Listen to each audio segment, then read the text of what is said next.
আমাদের নবী করিম সাল্লাল্লাহু আলাইহি সাল্লাম রুকুতে শুধু এই দোয়া, দুইটা দোয়াই পড়তেন না, আরো একাধিক দোয়া তিনি পড়তেন। কি পড়তেন আমরা অনেকে জানি না, একটু শুনে রাখি, চেষ্টা হলে মুখস্থ করি, মাঝে মধ্যে চেঞ্জ করি। অনেকে নামাজের মধ্যে মনোযোগ না থাকার অভিযোগ করেন। নামাজে মনোযোগ আনার একটা বুদ্ধি হলো রুকু এবং সিজদার তাসবিহগুলা, বৈঠকের যে দোয়াগুলা, দোয়া মাসুরার জায়গাতে, এখানে নবী করিম সাল্লাল্লাহু আলাইহি সাল্লাম থেকে যে বিভিন্ন দোয়া আছে, মাঝে মধ্যে ভিন্ন কোনো দোয়া আপনি পড়ার চেষ্টা করেন, দেখবেন আপনার মনোযোগ আসবে। ওই অটোমেটিক সুবহান রাব্বিল আযীম সুবহান রাব্বিল আলা পড়তে পড়তে এমন একটা অবস্থা হয়ে গেছে, ওইটা জেনে বুঝে আপনি পড়েন অথবা না বুঝেও পড়েন, গড়ে পড়া হয়ে যায়, গড় পড়তায়। এই জন্য মাঝে মধ্যে অন্যটাও পড়বেন। আর কোনটা পড়বেন? রুকুতে সুবহান রাব্বিল আযীম, সিজদা সুবহান রাব্বিল আলার পাশাপাশি সুবহুন কুদ্দুসুন রব্বুল মালাইকাতি ওয়ার রূহ, সুবহুন কুদ্দুস রব্বুল মালাইকাতি ওয়ার রূহ, পবিত্রতা বর্ণনা করছি আল্লাহ রাব্বুল আলামিনের, যিনি ফেরেশতাদের রব পালনকর্তা এবং জিবরিলের পালনকর্তা। তো এইভাবে তাসবিহ পেশ করা, এটাও রুকু সিজদাতে সাবিত আছে।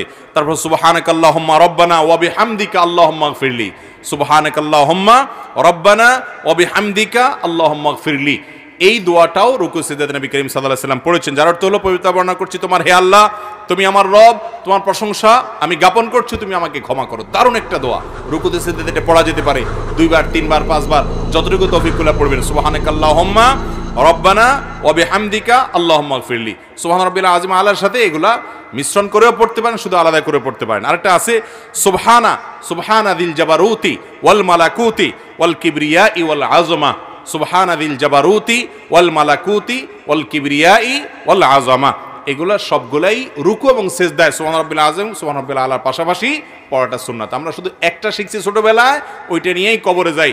নবী করিম সাল্লাল্লাহু আলাইহি সাল্লাম আরো কয়েকটা যা পড়তেন, সেগুলো আমাদের জীবনে শেখা, শোনা, পড়ার তৌফিক হয় না। চেষ্টা করবো তো ইনশাআল্লাহ। আমার বয়স 28 বছর, বাবা মা ছোটবেলায় আকিকা করেনি, এখন আমি কি আমার উপার্জিত অর্থ দিয়ে আকিকা করতে পারবো? বিস্তারিত জানতে চাই। এরকম আছে অনেক ফ্যামিলিতে, বাবা মার তখন সামর্থ্য ছিল না বা তারা বুঝেন নাই, আকিকা করেন নাই। আল্লাহ তাআলা ছেলেকে এখন সামর্থ্য দিয়েছেন, মেয়েকে এখন সামর্থ্য দিয়েছেন, সন্তান বড় হয়েছে, এখন তারা নিজের আকিকা নিজে করতে চাচ্ছেন। পারবেন কিনা? উত্তর হলো পারবেন। নবী করিম সাল্লাল্লাহু আলাইহি সাল্লাম নিজে বয়স হওয়ার পর তিনি তার নিজের আকিকা নিজে সম্পাদন করেছেন, বিভিন্ন হাদিস থেকে প্রমাণিত। যার কারণে যদি আকিকা মূলত বাবার উপরে বর্তায়, বাবা যদি না করে থাকেন, এখন বাবার সামর্থ্য নাই, ছেলেকে আল্লাহ বড় হওয়ার পর সামর্থ্য দিয়েছেন, জানতে পেরেছেন যে বাবা তার আকিকা করতে পারেন নাই, তো তিনি নিজে নিজের আকিকার ব্যবস্থা করলে সেটা জায়েজ হবে এবং হাদিস থেকে সেটি প্রমাণিত। আনোয়ার খান আপনি জানতে চেয়েছেন কার সাথে আমার বিয়ে হবে, তাকে একদম নির্ধারণ করা নাকি এটা কর্মফল? ভাই আনোয়ার, এটা নির্ধারণ করা, আল্লাহ রাব্বুল আলামিন নির্ধারণ করে দিয়েছেন কার সাথে কার বিয়ে হবে। নবী করিম সাল্লাল্লাহু আলাইহি ওয়াসাল্লাম একটি হাদিস থেকে সুস্পষ্টভাবে, তাশাহুদের মধ্যে আঙ্গুল তুলবেন, হয় নাড়াবেন নয় তুলে রাখবেন, এটা সুন্নাহ। আশাদ্দু আলা শাইতান মিনাল হাদিদ, শয়তানরে লোহা দিয়ে পিটাইলে যত কষ্ট পায়, তাশাহুদে বসে এই আঙ্গুলটা নাড়ালে এর চেয়ে বেশি কষ্ট পায়। সুবহানাল্লাহ কইবেন না?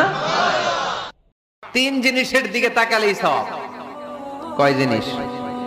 জোরে বলেন।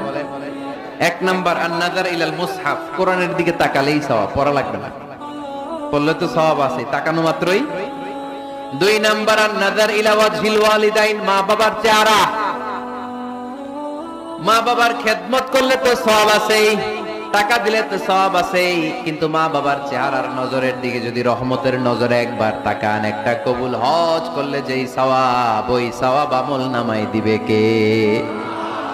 মা বাবা এমন জিনিস আমরা চিনলাম না।